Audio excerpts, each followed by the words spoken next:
We are live. Hey, Hey, everyone. everybody. How are you, Michael? Doing really well, thanks. Doing great. How are All you right. doing? Good, good. Thank you. Good. So, yeah, let's just jump right into our. We have 4 questions today, of Yeah, various lengths, and we shall hopefully bring a lot of value. Let's see. let's do it. Actually, the first one is it's not about. This is not about somebody having trouble. Well, it kind of is, but here's a question from Faye. Hello, Mhm. Daniel. I've been struggling a little bit lately again. I was wondering if I can get some little more deeper one-on-one advices through text or something. Is Bedtyme the right place?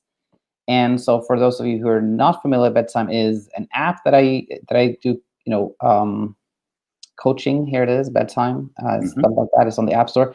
And yeah, that's a great place if you want one-on-one text-based coaching. Is perfect.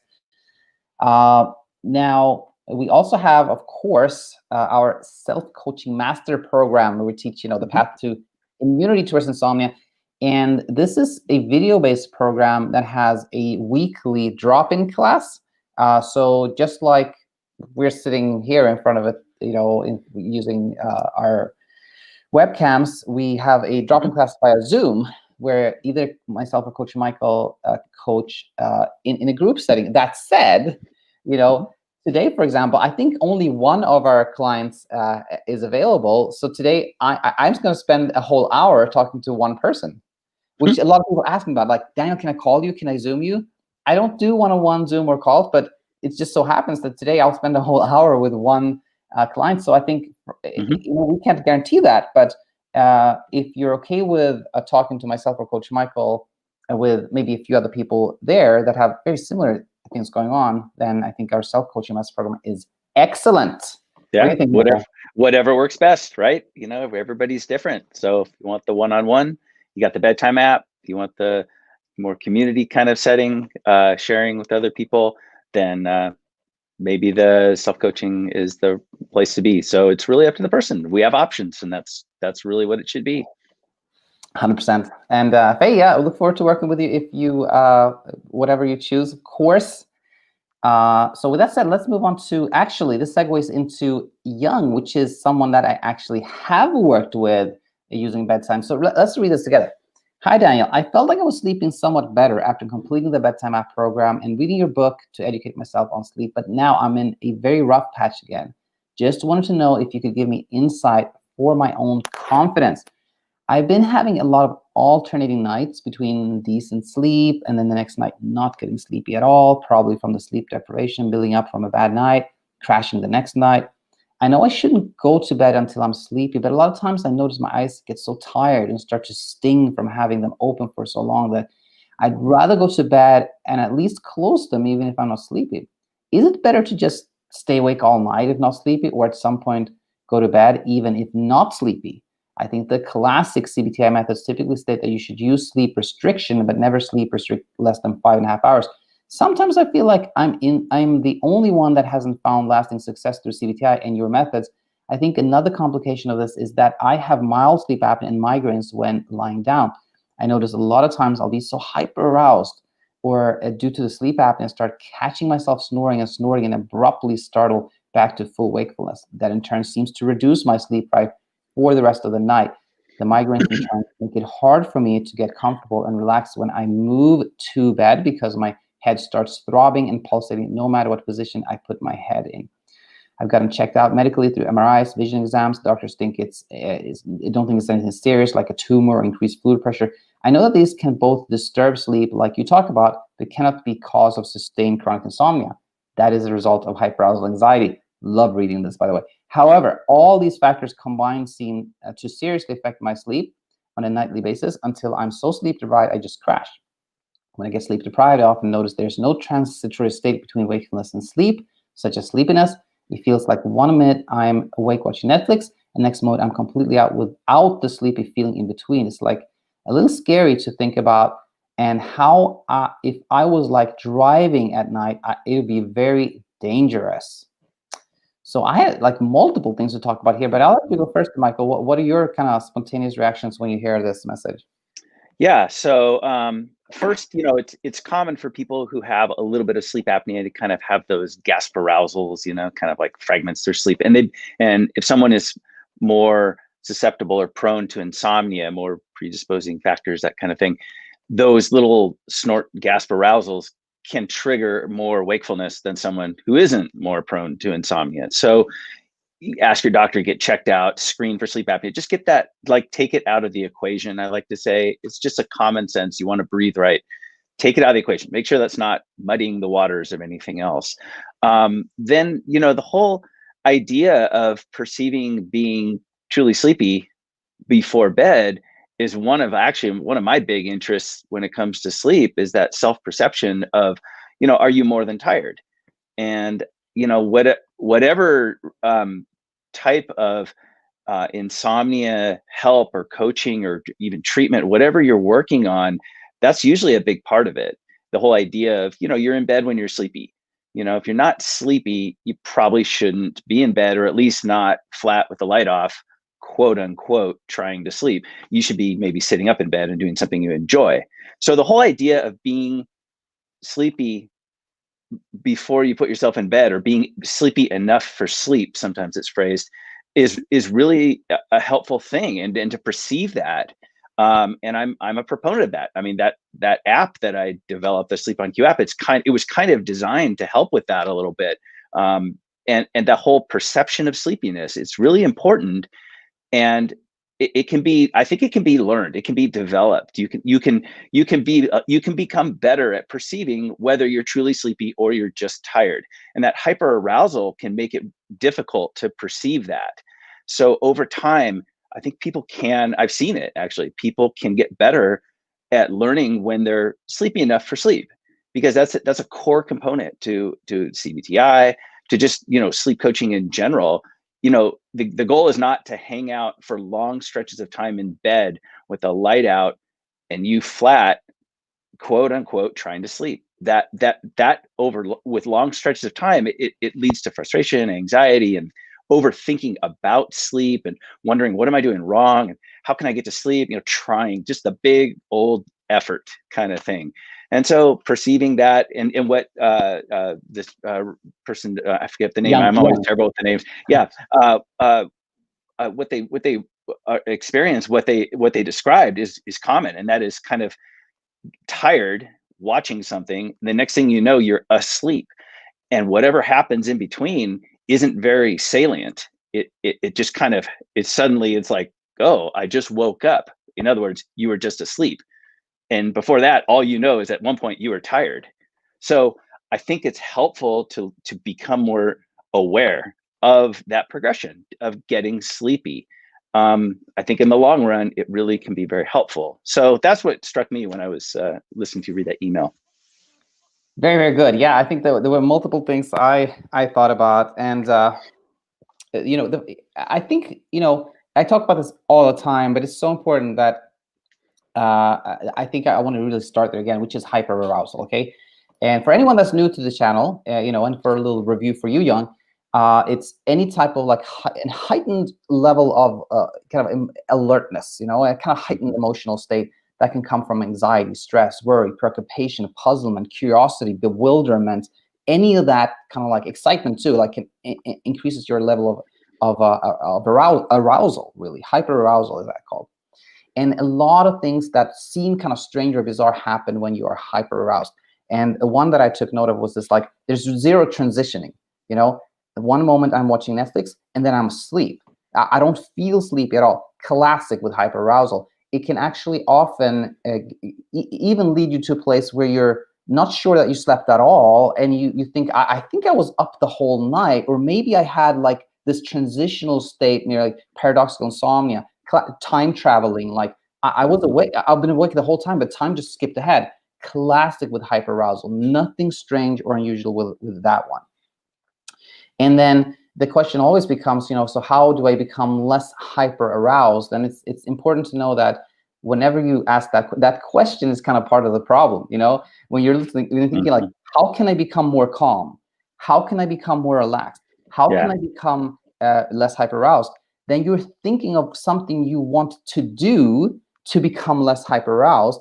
And that's not where it comes from. Hyperarousal comes from it comes from that. Hyperarousal comes from trying to achieve something, and kind of the opposite of being calm and not hyperaroused comes from not doing anything in particular. And for those of you who are new here, like education, I think really is helpful, because when you understand sleep, you understand insomnia, then it's like, oh, there's really nothing to worry about. So you just know that, and then you kind of naturally become less hyperaroused. And here's the thing for Young is, Young wrote in the opening statement here that I think I was getting somewhat better, and I think when that happens, it is super, super, super, super important not to like explain that away. Right. That happened. You were doing better because you were learning and understanding, and you were doing less. You were not trying to figure it out as much. You were more willing to be awake at night. You were more open to having insomnia. You were not resisting it. That is the only way you see progress. That's why you saw progress, Young. You did a fantastic work, and you were on, you were going the right track. You still are. I think this is just a little speed bump because, you unsubscribe for Bedtyme, and that often happens. So that's super, super important. And the answer is always more of the same. You did less. You started doing a little bit better. Now you have kind of a speed bump, and you think, what should I do? More of the same. Do less again. And one thing that I think is one thing that really, really can get people stuck is believing that there's something wrong, right? If somebody has that notion deep inside their brain that I think there's something wrong with me, my case is a little bit unusual, there's something strange going on, that is really, really difficult, to get past that. So in Young's case, we have Young says, I know that there's a lot of things that can cause sleep disruption, but none of them can cause insomnia. But then Young is going in the direction of, but there are multiple things. We have the migraines plus the sleep apnea plus that, and all that combined perhaps can cause a lot of sleep disruption. And I say no. Even if you have 22 things, they do not cause insomnia. Insomnia only comes from hyperarousal, and hyperarousal only comes from your thoughts, right? So I think when you grasp that completely, fully, there's nothing strange going on. There's nothing wrong with me. It's just my thoughts that are like, my problem-solving brain is working against me a little bit. That's all. That is all. Super, super important. And we talked about that already. And then, the specific question here, do I have to wait until I'm really sleepy? I think that often becomes an effort again. It's like, I gotta wait. And then you're waiting to become sleepy. And when you're waiting to become sleepy, you become more hyper aroused because you're waiting for something. So I think it's really good to do something super simple, Have your alarm set for, let's say, 7 in the morning. Stop checking the time at 11. Do things you enjoy, and don't wait for sleep to happen. Don't wait for anything in particular. Just do whatever you feel like. Let sleep come your way. And if you feel like closing your eyes, close your eyes and rest. Absolutely. Just go down that gentle, no pressure path, and you'll do fantastic, Young. I truly believe it. So I was, as you can tell, I'm like extra, I'm a little extra now because of Bedtyme, my client on Bedtyme, and I really want to give Young everything. So anyway, that's the end there. Michael, any thoughts on this? Yeah, no, you're exactly right. It's like if you go to bed and you start trying to will yourself to sleep, that's taking you in the wrong direction. But if going to bed, if you feel pretty tired, possibly kind of sleepy, tired, you're sort of in the middle, and you feel very calm and relaxed going to bed, and it feels nice, and you're really enjoying it, and maybe you're like watching something in bed or reading a little bit or anything, even with the light out, and you're just like doing some self-reflection or anything like that, perfectly fine. The idea is that you're not ever in any way trying to will yourself. You're not trying to do something specifically to make yourself sleep. That's the key. It's not so much where you are and all that. It's just that you are not in an active state of trying to sleep. That whatever that means to and it's a little bit different for every person, but whatever that means to whoever's watching this, that is the goal. The goal is to not make effort, not put effort into sleep. It doesn't matter if you're in bed with the light off. If you are not trying to sleep, you're enjoying the alone time in your own mind or something like that, perfectly fine. Enjoy it. That's the key. And this hyperarousal, you can't make it go away. You can't tell yourself to be less hyper aroused. It happens with lack of effort. It happens with you being educated about sleep and about how insomnia starts and perpetuates. That's how hyperarousal starts to decrease. So it's not like you can do a specific thing to sleep. It's not like you can do a specific thing to reduce hyperarousal. Not one little thing. It's not like you're missing a simple little thing. It is an overall picture, your attitude towards sleep. The timeless night. These are big concepts that lead to natto. They lead to non-attachment to the outcome of sleep. You have to become you're like an observer of the whole thing. You're not in it. You're just sort of like it's happening. And I'm trying to articulate things probably that are hard to articulate, but it's kind of like that. It's the paradoxical tightrope. It's the not applying specific effort to sleep that leads to non-attachment, that leads to less hyperarousal and less focus in general on sleep.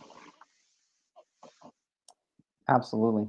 It's so true. It's like the goal is not to have a goal. When you allow hyperarousal to happen, it dissipates.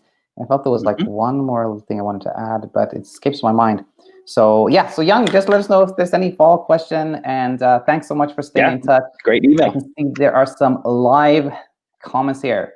Yep. Michael says, I've been watching your videos for a few months now and just want to say it's a big help. I've gotten much better at going to bed. Just need to master not checking the time when I get up.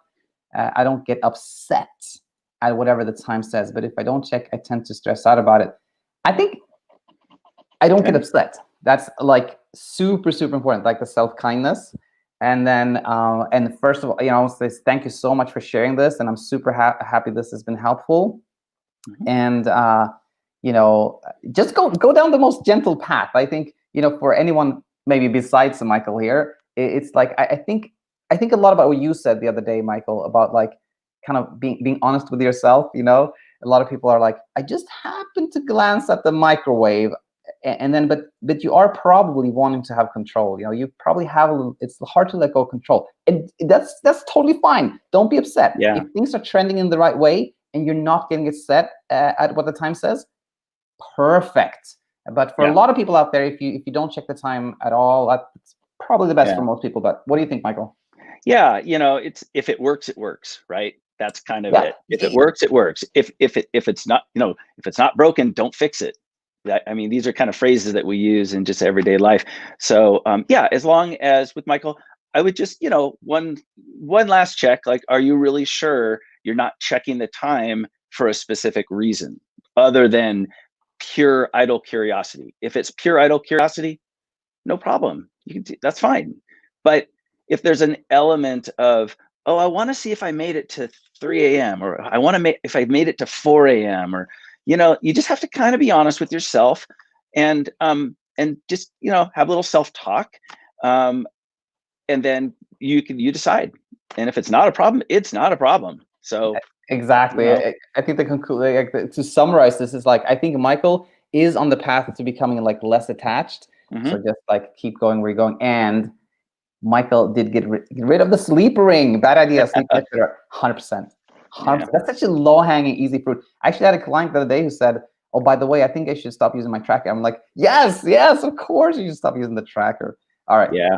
Yeah. I wonder also, this is a side note on this, the holiday season and gift giving and all of that. You wonder if people are going to get a bunch of these like Fitbit things and rings, all this kind of stuff. I'm sure. Be careful. It's kind of a slippery slope. Save the receipt. That's my favorite saying. Someone says, oh, I did this. I got the new whatever bed mattress thingamajig. Did you save the receipt? That's all I say. That's my only comment. Delina says, I have a big problem when I feel sleepy and I try to get some sleep. I don't feel sleepy, so then I get out of bed, but then it's the time. This is such a classic.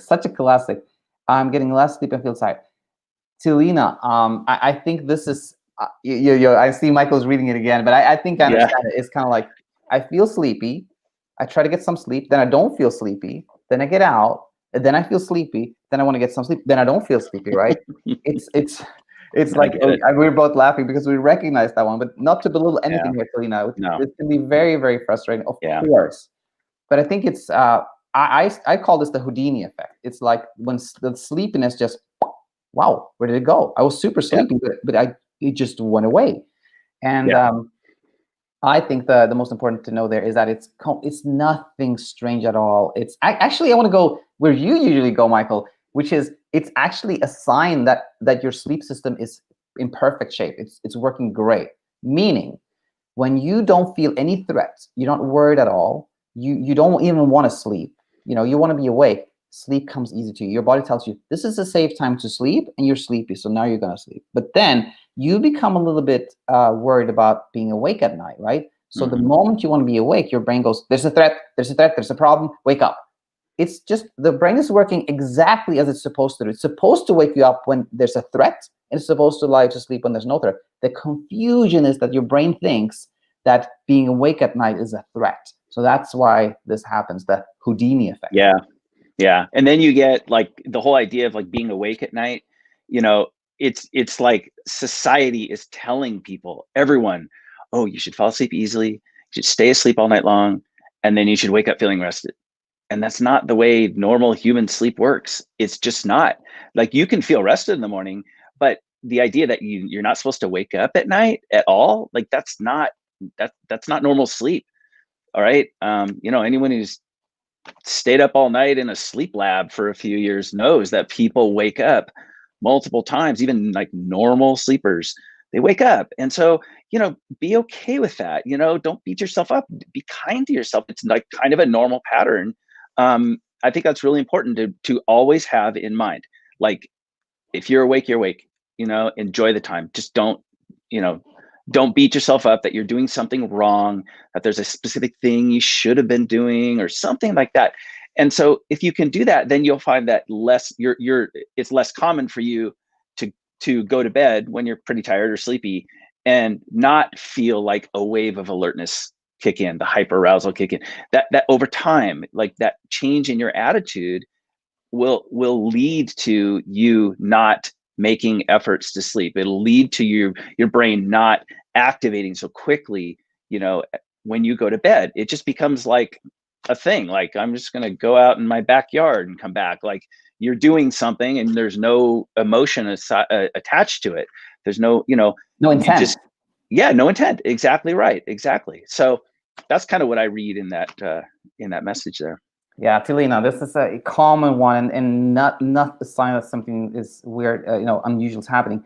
Neil says, when I was a child, I couldn't fall asleep. My mom used to tell me, so don't sleep. If you feel you want to rest, close your eyes and rest. If you don't. And then he says, maybe mom should be a sleep coach. It really, I mean, honestly, this is such wonderful advice from your mom, Neil, because I see so often people that tell me I've had trouble sleeping since I was 6 years old. And then I'm like, how do you know that? My mom told me I was a bad sleeper, and that becomes so ingrained over time. Like my child can't sleep, child has a sleep problem. And you start believing that yourself and it becomes like this stuff. So yes, anytime, if your mom wants a job, like, no, just kidding. Yeah. You're lucky, Neil. You got a great mom. Yeah. Let's see. Akshay says, when I start getting better and come out of insomnia after a few good nights, I worry that this should not come back now. That's a thing of the past. So past worries. How do I not think about it? Yeah, this is success regress to me. This is like the weird thing here with success regress is that one of the reasons you can have trouble sleeping is sleeping better. And the weird thing is that when you're in this phase where you're kind of really, really struggling with sleep, the one thing that you kind of have going for you is that you don't have sort of much to lose. You're like, you're kind of willing. I'm willing to try this. I'm willing to work with you. I'm willing to try this. But then when you're starting to sleep better, you're like, I slept good for one night. Now I slept good 2 nights, 3 nights, 4 nights. Is this real? Can this be can this happen like a 5th night? Or is this just a fluke? What happens if I fall back? Then am I back into the dinner? And then, of course, with all that preoccupation, you're likely to then sleep very little because you were so, there was so much pressure on that 5th night, right? Yeah. And I think the key teaching for me here is that it is not the success. It's not sleeping well that is the problem, is how you think about it, like you're attaching pressure to. So I think the key is like, the best relapse prevention is being okay with a relapse. The best way to not worry about having trouble sleeping again is being okay. I will probably have trouble sleeping again, and if that happens, that's okay. Not trying to push away a potential setback or a relapse or whatever you call it. Right. Be okay to have it. I think that's the key. What do you think, Michael? Yeah, exactly. I think I think you can almost, I like to use the phrase turn the tables, right? When it comes to sleep, because a lot of things it's you think a certain thing and then it's not really true. It's not really total reality. And so you turn the tables. And for this, actually you have a few good nights. If a poor night happens, like, realize that you're okay. Realize that the next day you can still do what you want to do. Like, don't, I kind of go back to that analogy of like the hiking analogy and stumble over a little rock kind of thing, and you just shrug and you go on. Like, everyone should do that with their sleep, because if you don't, what it means is that you're thinking about your sleep during the day. You're preoccupied, and it can snowball. That hyperarousal can really get ramped up. What you need to do is you need to remind yourself that your brain produces sleep. You've proven it to yourself a few good nights in a row. You've proven it. It's not like your brain is suddenly changed if you have a poor night of sleep, right? It's not like suddenly all your neural wiring is completely different in your brain. It's the same. It's still you. It's the same you. It's just that you got something triggered you to start focusing on your sleep and thinking about it, and like wondering what you're doing right and what you're, all this kind of stuff. You get really kind of micromanaging it, control, that can often lead to a poor night. So, work on that side of it. But on the other side of it, it's just enjoy your day. Like, don't focus on the night. One of the best things I like to do, I like to remind people when I'm helping them with their sleep, is one of the best things you can do with your sleep is to forget about it in the morning. Like, literally forget. Don't even focus. Like, whatever it takes to forget something. I guess the answer is not to focus on it. It's how you forget something, right? If I'm thinking of like a phone number and then suddenly I start thinking about something else, I'm probably going to forget the phone number. So forget about your sleep. And you might just find that you start to do that every single day, and you start to shrug, and then you become one of those sleepers where it's like, oh, how'd you sleep last night? And you go, I guess, I don't know. I haven't really thought about it. How's your week been? I don't know. I'm just doing my thing. I'm going to work, or I'm doing this, or I'm seeing my friends, or whatever it is. You don't say, it took me like 90 minutes to fall asleep last Tuesday, and then I was up for 2 hours and 45 minutes, which is 15 minutes longer than usual, and all this kind of stuff. Hyper focus leads to hyper arousal, which perpetuates insomnia. Neil adds to this, a real success is after a bad night, you don't sense it as a bad night, just another night. The moment you don't even think about your nights, you are good. And yeah, love that. Said that. It's kind of like, which, by the way, like getting kind of a little bit deep into philosophy here, but I've read this book on Zen Buddhism, and I think they have this, like they talk about dualism as a real problem. And are you familiar with this at all? Like dualism, like sort of like a yin yang kind of idea? No. This dualism as different. Good, bad, preferred, unpreferred, better, worse. And basically the thinking is that whenever you think this is good and this is bad, you end up in trouble. Like, it's for sleep, it becomes, when you think sleeping this much is good, sleeping little is bad, trouble. It's like when you reach equanimity, like, if I sleep a lot, that's okay. If I sleep a little, that's also right. I'm okay with both.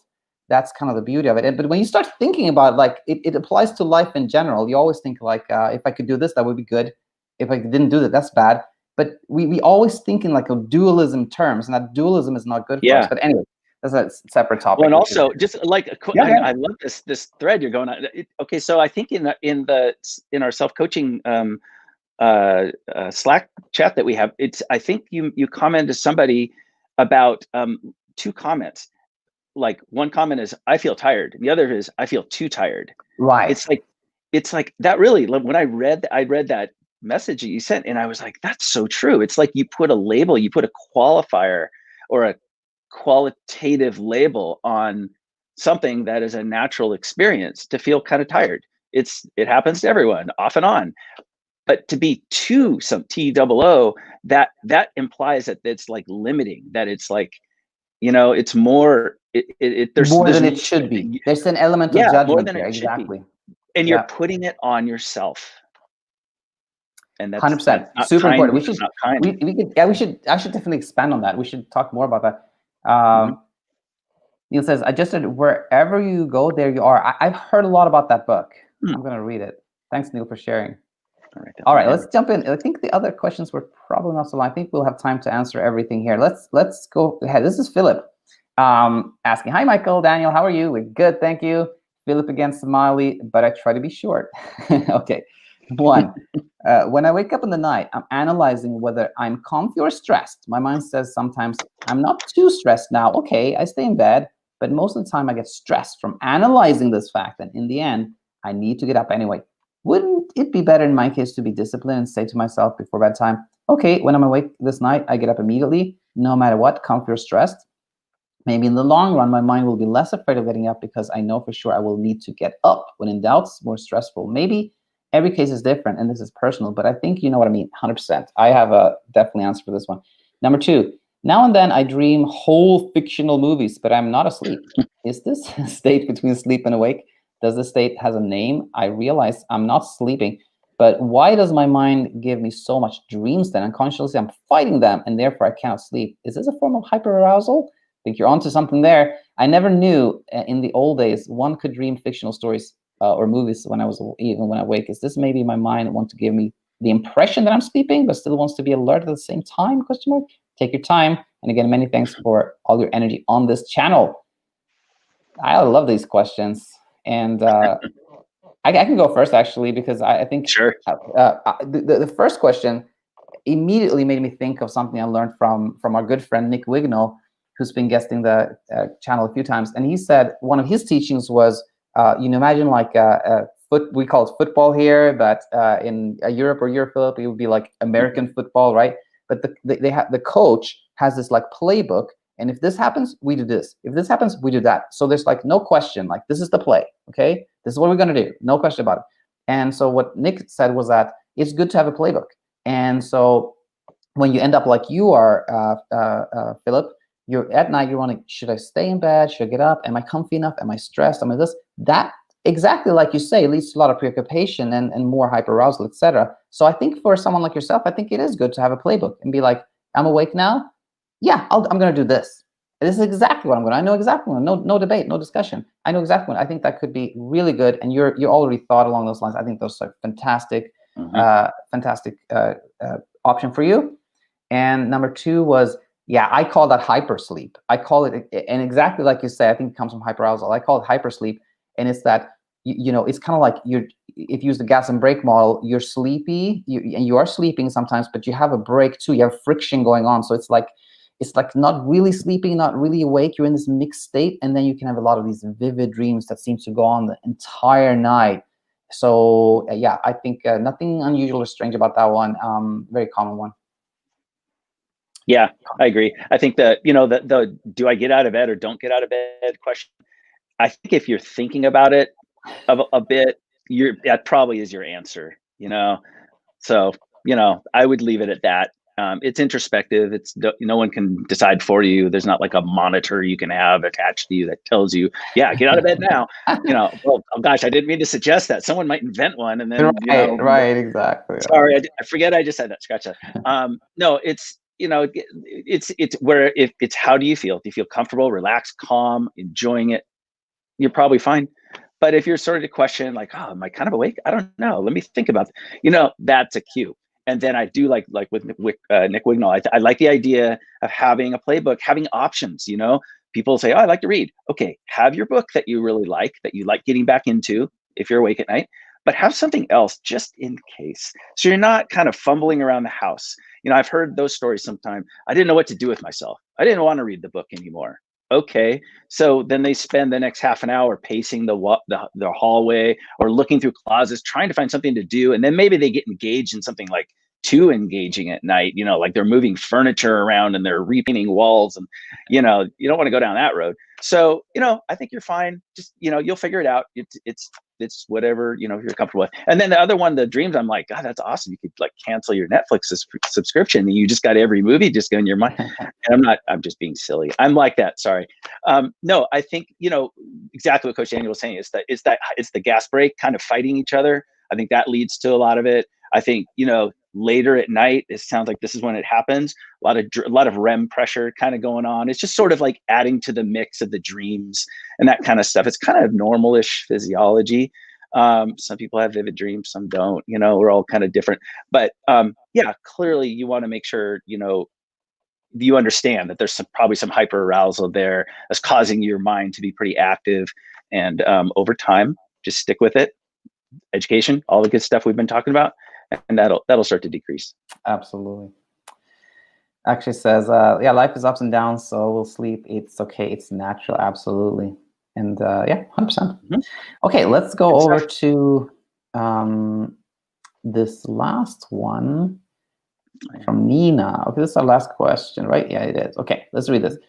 Nina says, hi, Daniel. I can see how your program can work for relatively healthy people, but I am wondering, can it actually do anything for those who have severe depression?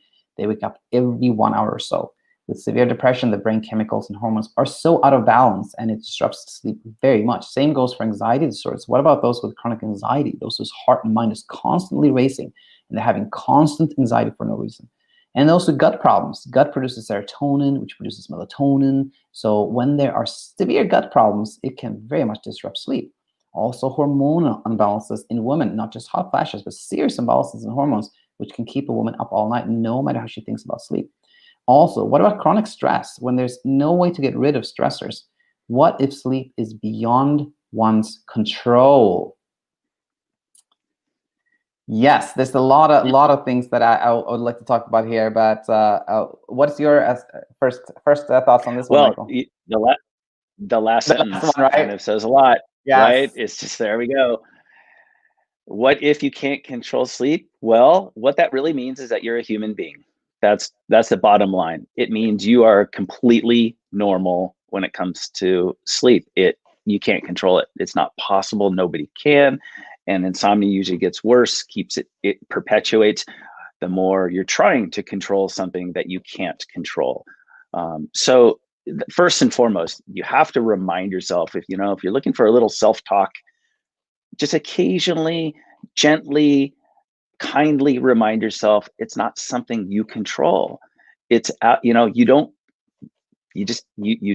can't. There's no way. And the harder you try, you look for all these little roads, we call them efforts, all these little ways of controlling it, they all backfire. They're all going to make you think more. It gets the hyperarousal growing more, all this kind of stuff. And that is more insomnia down the road. So you have to come to terms with it.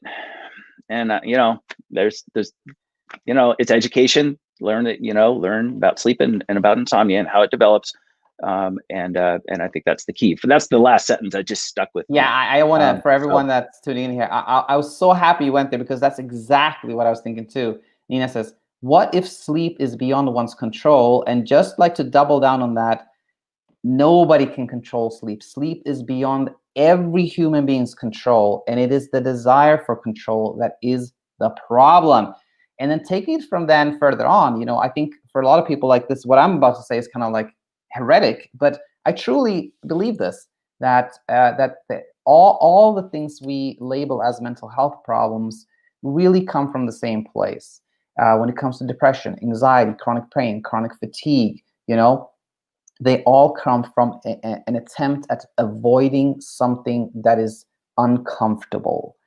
If you are feeling sad and you start labeling that as that's not good, I'm feeling sad all the time. Why am I so sad? What can I do to be more sad? You get depressed. If you label anxiety as something undesirable, I'm feeling anxious. What can I do with my anxiety? You become more anxious. If you try to control your thoughts, you get racing thoughts, etc., etc. So I think actually my program, or my philosophy, if you will, which is not mine, as Sasha Stevens pointed out, it's just truth, really. We're just purveyors of these truth that have been around for thousands of years. That works for everything. if you don't judge anything you experience as bad, if you're willing to experience anything, then you get to that state where everything is acceptable and you don't suffer at all. That is my belief. Yeah, it's like mindfulness and ACT kinds of ideas, but not like in a quiet, separate moment of your waking life. It's sort of like all the time. It's like it's almost like as much as possible, you're in a mindful kind of state where you're not judging things. You're not judging, your reaction to things. It just kind of is. And if you can adopt that, then you find that, the labels kind of like dissolve, they kind of melt away, and things become less of a problem that maybe were a problem. Sleep being a big one, right? So it's sort of a big picture thing. It really is. Absolutely. And this has become my go-to answer now when people like, how about if I'm very anxious? They're all from the same place. Learn about anxiety, and you see how you can sleep well. Learn about insomnia, you see how you can be less depressed, etc., etc. Let's see. Michael says, I'm working through my general anxiety, and the answer is pretty much the same, always the same. You don't control any of that anxiety, but accept it. I tried fighting anxiety for years, and I always lost the fight. Yep. Shakespeare, nothing is either bad or good, but thinking makes it so. Yes. True again. All right, perfect. That's a very nice place to end this live. Yeah. Everyone, thanks so much for all the input, and we'll be back very soon. And I'm heading over to my one-on-one 1-hour session with one of our clients. So if anyone wants that, we can't guarantee it, but right now we have just a few members in our self-coaching program. So if you would like a lot of attention from me and Coach Michael, then head there. And yeah, that's it. We'll see you soon. All right, everybody. Great questions. See you later. Bye-bye.